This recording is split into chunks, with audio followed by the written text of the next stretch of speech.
cannot wait forever.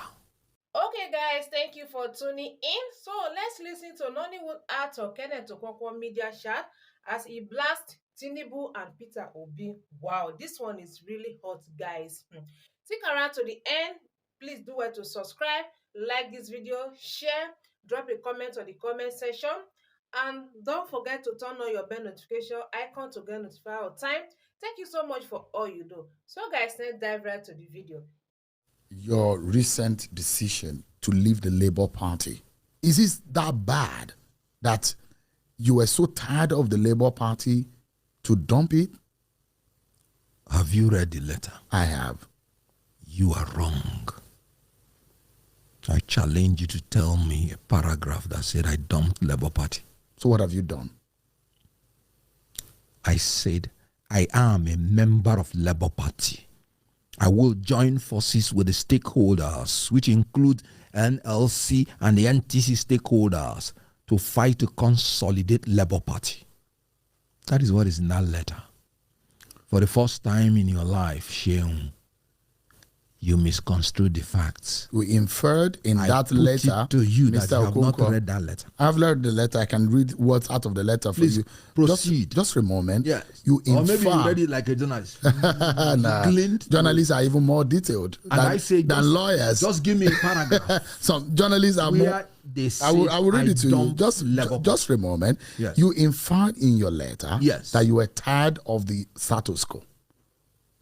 You have to, I did not see the word status quo, so you have to elucidate. So what do you mean in your letter? Can you explain to Nigerians No. what you mean in your letter? You ask the question, And I'm asking you I again. do the answer. So in your open letter, can you simplify it in simple terms? Yes. What exactly in the status of the Labour Party that you're complaining about?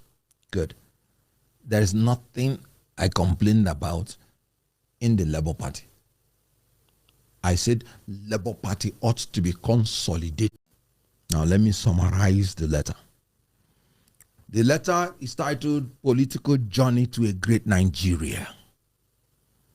In view of the fact that PDP and APC have failed to give us the great Nigeria, and in consideration of the fact that we must move on, I have decided to chart a new course.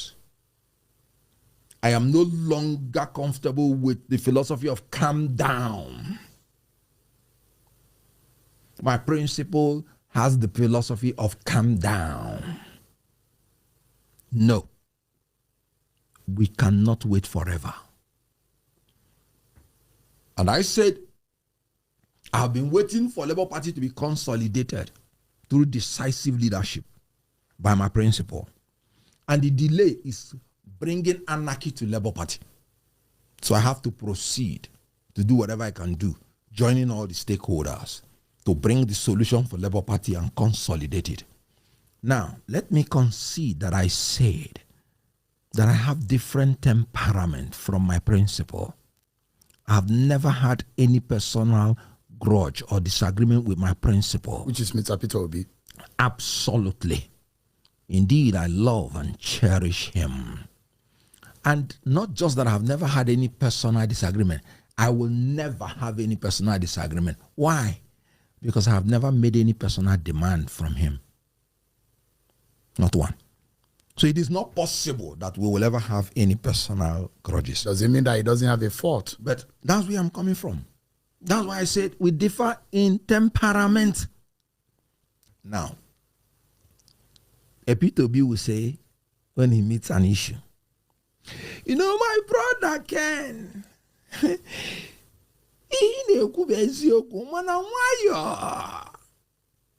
meaning, my brother Ken, what you're saying is the truth, but take it easy. Let us take it easy.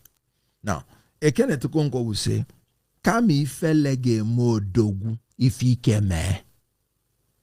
Instead of the mighty being drenched in shame, let a strong thing happen.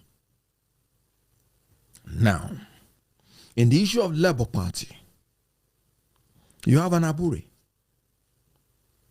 who is constituting himself now as a nuisance. And Peter Obi, as the leader, came out and said, don't do that Congress.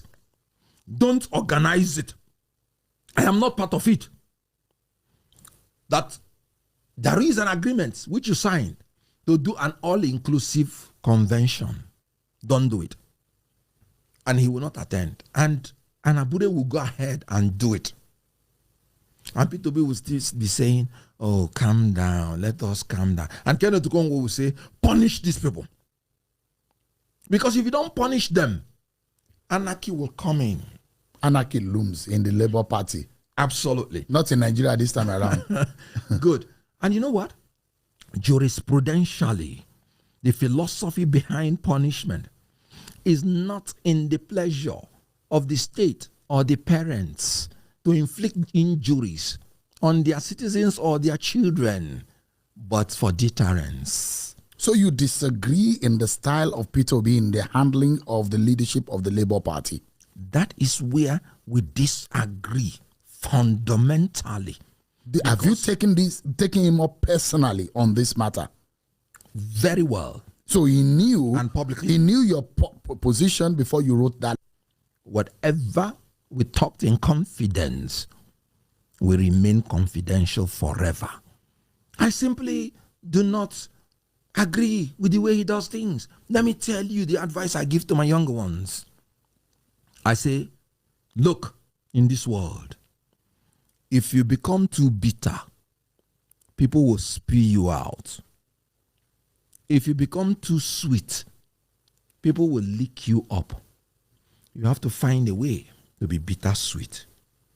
Now, P2B is a man who wants to be too sweet for everybody. He is a man who wants to appear too sweet for everybody. And that is why they are licking him up. Because when a sweet thing is in your mouth, you lick it up. So it's too much of a Mr. Nice. And Mr. Nice is not the way to go in politics. In my own definition, yes. Unfortunately for me, I am not a dove. So I cannot succumb to the temptation of painting myself a dove. So you want a stronger arm in the dealing of the leadership situation in the Labour Party. And in Nigeria, which Mr. Obi is not doing. By his temperament, and I wouldn't want to push him. I'll tell you one thing that happened. There was something that I needed to tell him. I am very close to my principal. He cherishes and loves me a lot, and I return same. And I gave him those things to do. And I told him it is urgent. So maybe he forgot to do it. Maybe he was taking his time. Then that thing happened. Then he called me and said, can he push him now? Can he push him now? He's a pleasant guy. You know what? Ken, you would have pushed me now. You would have pushed me now. I say, sorry, sir. When you are pushing your guy, to be careful, because from where I come from, if you ever push him mistakenly and he falls, that's a cow that you give the whole community. So you see, when you differ temperamentally with your guy and it's affecting fundamentally your relationship, then you would have to give way. Nothing personal. You said that yes, Peter Obi just needed to give the right directives and everyone will fall in line. You went further to say, I received my very first shock when he publicly declared that he did not promise Nigerians to build a strong Labour Party, but to solve Nigeria's problems. There are those who say that is what we are talking about. Yes. The incapacity of Peter Obi to be able to take strong decisions in politically speaking might dovetail into governance also. He should become a president. This kind of problem might occur. Are you worried about that kind of temperament that you are complaining about? That is exactly why I said I am no longer speak for him. And the reason is simple. In Nigeria, I can assure you, except something happens, there will be no free and fair election because our electoral jurisprudence has been overthrown. It is dead. So when you're dealing with incompetent and corrupt people, Mr. Nice will no longer be enough because they will never again do a free and fair election. So if you want to contest, it is not enough that people give you the vote. You must have to grow to the level that you're willing to fight. I give you an example. with what happened in Senegal. Mr. Faye is now the president.